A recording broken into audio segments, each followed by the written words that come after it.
Buenos días, niños.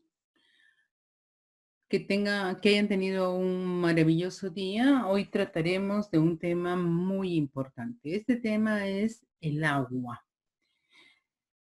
El agua, como sabemos, es muy importante para nosotros. Recordemos que nosotros tenemos una gran cantidad de agua en nuestro organismo y nuestro planeta tiene las 3/4 partes de agua. Entonces, hoy hablaremos sobre lo que es el agua. Definiremos lo que es el agua, sus características, sus propiedades, las clases de agua, la importancia que tiene en el agua, la composición del agua, el estado en que se encuentra. Recordemos que tienen 3 estados: sólido, líquido y gaseoso. Por otro lado, vamos a hablar de lo que es la importancia como recurso natural, el ciclo del agua, qué sabor tiene el agua y cómo debemos cuidar este precioso regalo de la naturaleza. Entonces empezaremos definiendo qué es el agua.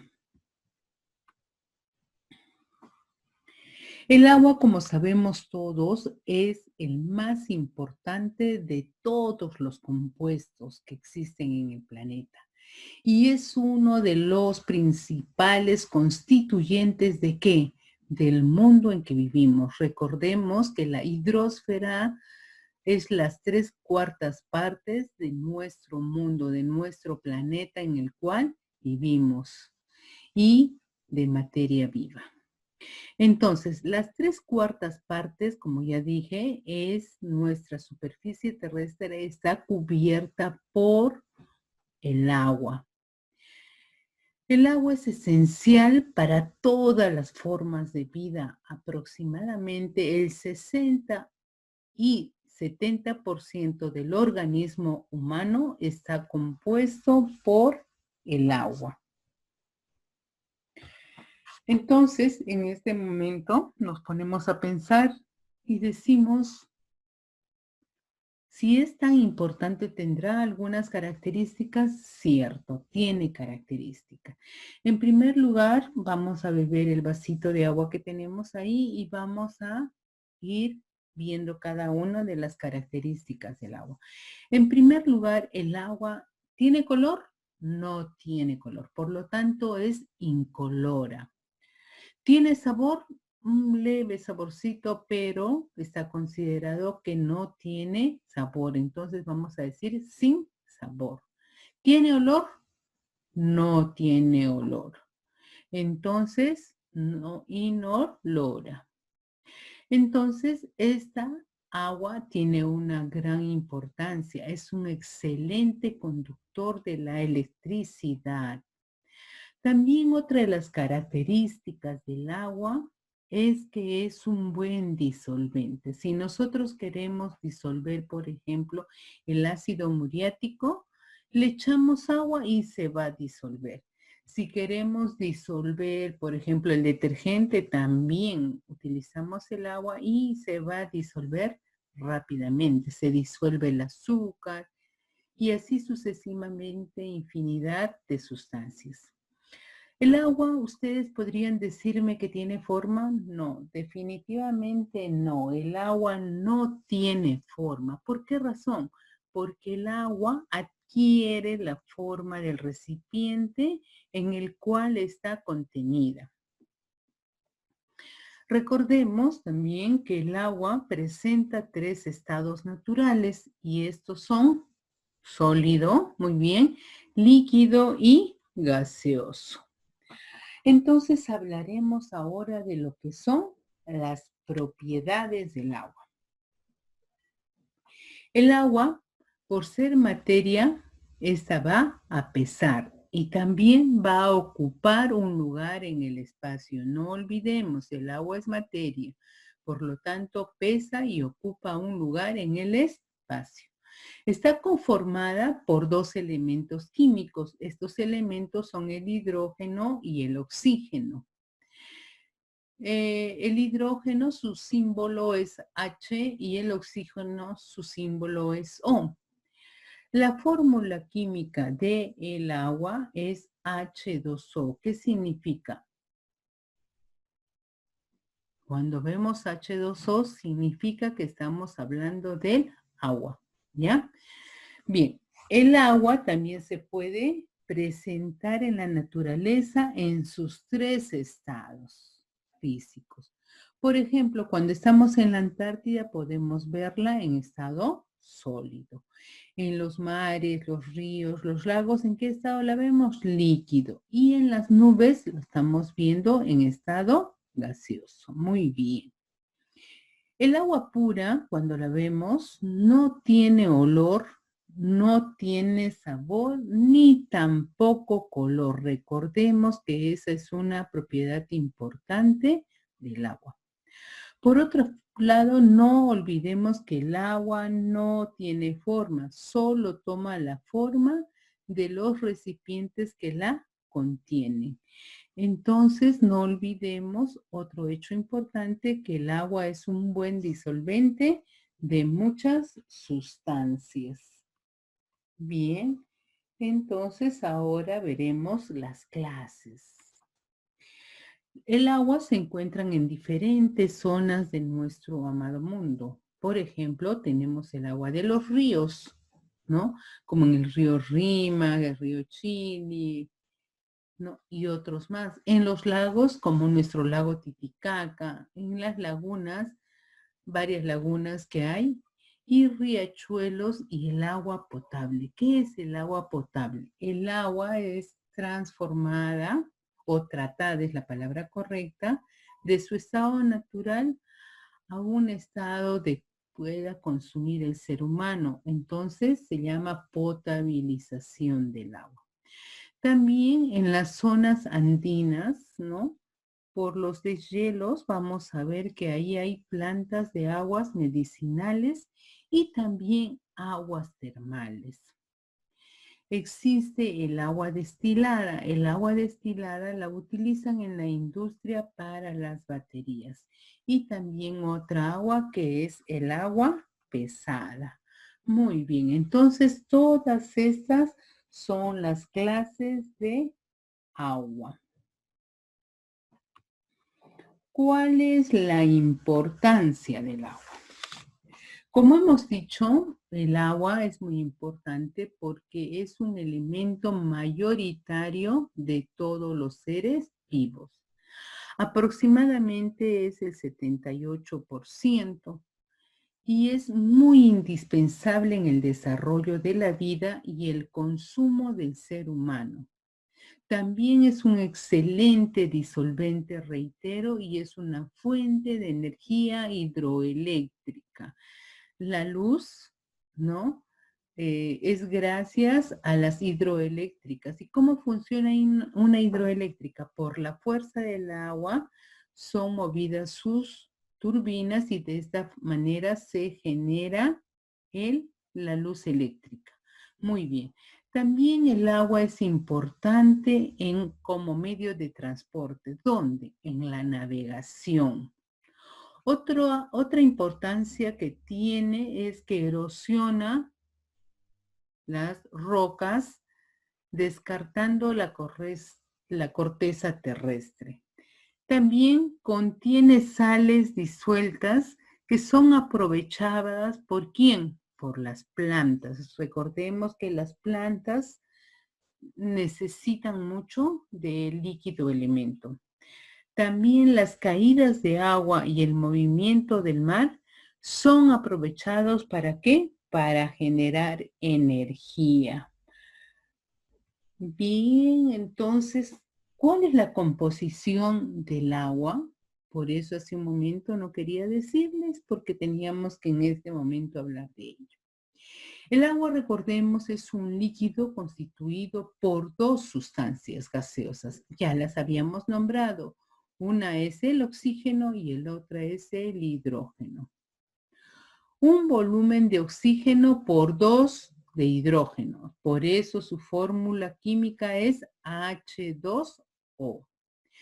La composición del agua la podemos comprobar efectuando la electrólisis en dicha sustancia. Es decir, que vamos a separar las moléculas del agua. A eso se le llama electrólisis. Muy bien, ahora veremos cuáles serán los estados del agua, aunque ya los hemos nombrado. En primer lugar, hablaremos del estado sólido del agua. Este estado se presenta como nieve o hielo, granizo. Esa es la forma más constante en que se puede presentar hielo, granizo y nieve. Esto está formado por los nevados, los glaciales, las cordilleras y también en algunas zonas frías de la Tierra, como es la Antártida y el polo ártico. Muy bien. Otro estado del agua es el estado líquido.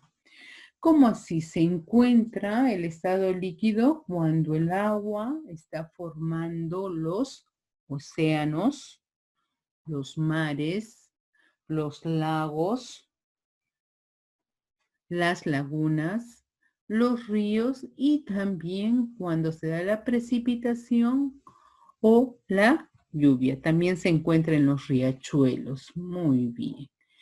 El estado gaseoso del agua se encuentra en la atmósfera, como estamos viendo en la imagen, como vapor de agua en proporciones variables, formando las nieblas cuando a veces abarcan todo un espacio, un territorio, o como la constante es las nubes, las que vemos normalmente en el cielo. Ahora nos preguntamos, ¿el agua será un recurso natural? Claro que sí. El agua es una sustancia muy abundante. ¿En dónde es muy abundante? En nuestro planeta.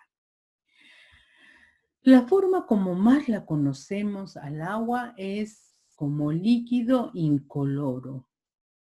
Por lo tanto, el agua forma parte de los océanos, los mares, los lagos, como vemos en la imagen, y los ríos. También el agua se encuentra dentro de nuestra casa por medio de las cañerías. La vemos al agua potable. El agua también la podemos ver en las nubes y después, cuando se va a precipitar, la vemos en forma de gotas, que es la lluvia. En el interior de la tierra, ¿no? Donde la sacamos a través de los pozos o los manantiales. El agua también está en otros lugares como es en nuestro cuerpo, las plantas, las rocas y otros elementos. Bien, recordaremos entonces el ciclo del agua. ¿Cuál es el ciclo del agua? Nos preguntamos, ¿cómo se produce la lluvia? Muy bien. El agua de los mares y los lagos, como estamos viendo en la imagen, mares, lagos, ríos, ¿qué va a pasar? Se va a calentar por la acción ¿de quién? De los rayos del sol. Y esto va a provocar que se convierta en vapor. Este vapor se va a enfriar en algún momento a medida que va subiendo y de pronto al enfriarse se forman gotitas de agua. Pero se forman tal cantidad de gotitas de agua que juntas van a formar las nubes. De las nubes, pasado un tiempo, va a caer la lluvia, pero a veces las gotas estas se van a enfriar demasiado y cuando se enfrían demasiado, se van a helar y de pronto se va a convertir en granizo. Y ese granizo va a caer a la tierra. También en algunos casos va a caer en forma de nieve, que son como copos de algodón que van a caer. Muy bien, entonces este es el proceso o el ciclo del agua. Primero está en forma líquida, luego se va a volver en forma gaseosa por medio de la evaporación y luego nuevamente se va a volver en forma líquida y sólida de acuerdo a la temperatura que nos encontremos. Y así se va a formar constantemente, por eso se llama el ciclo del agua. Muy bien. Entonces nos decimos, ¿el agua tendrá sabor? A ver, recordemos, ¿el agua tiene sabor? Bien, nos diremos así, el agua de los mares y de los ríos, cuando alguna vez nos hemos ido a bañar a la playa, hemos sentido diferentes sabores. El agua del mar es extremadamente salada y no sirve para la agricultura ni para que la podamos beber. Sin embargo, el agua de los ríos tiene un sabor un poco dulcete o dulce. ¿Y sirve para qué?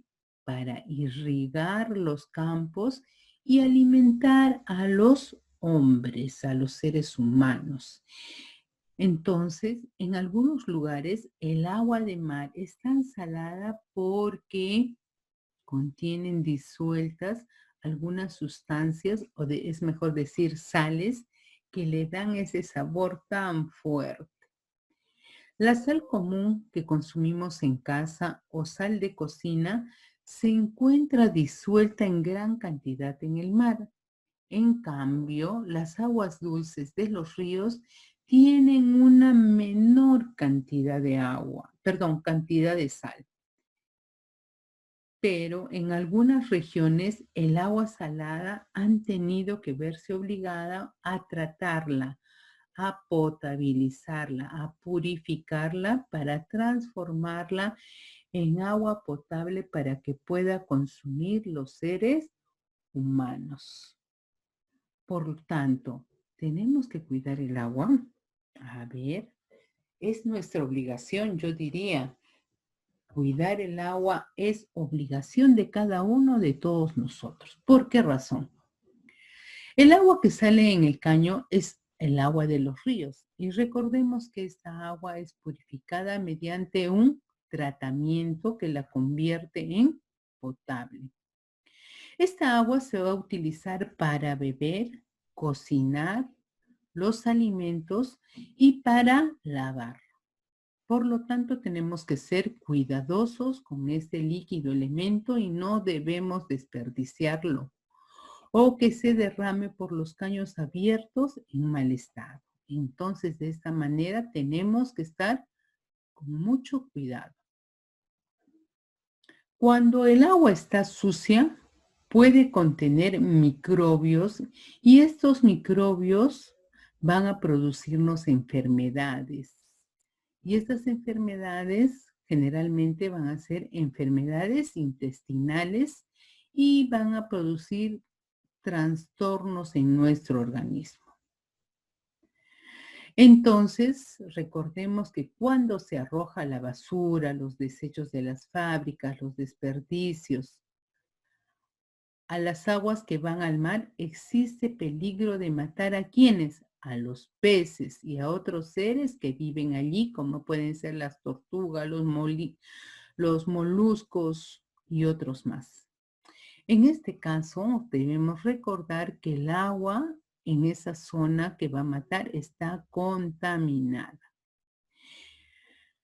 En algunos lugares, la escasez de agua ha determinado un avance de las técnicas de conversión del agua salada en agua potable con el ánimo de aumentar para el consumo del ser humano. El proceso que tiene un alto costo, contaminación por la contaminación del exceso de basura y desperdicios que llegan al mar. Muy bien, chicos, es importante, ¿no? Recordar que debemos cuidar el agua que tenemos en casa. Al lavarnos los dientes, no olvidemos tener un vasito para podernos enjuagar y no desperdiciar el agua. Al lavarnos las manos, nos humedecemos, nos echamos jabón, cerramos la llave, jabonamos bien y luego abrimos para enjuagarnos. No dejemos el caño abierto porque así desperdiciamos el agua. Y recordemos que hay muchas personas que carecen de este líquido elemento. Bueno, que tengan un maravilloso día. Muchas gracias por estar en mi clase y hasta pronto.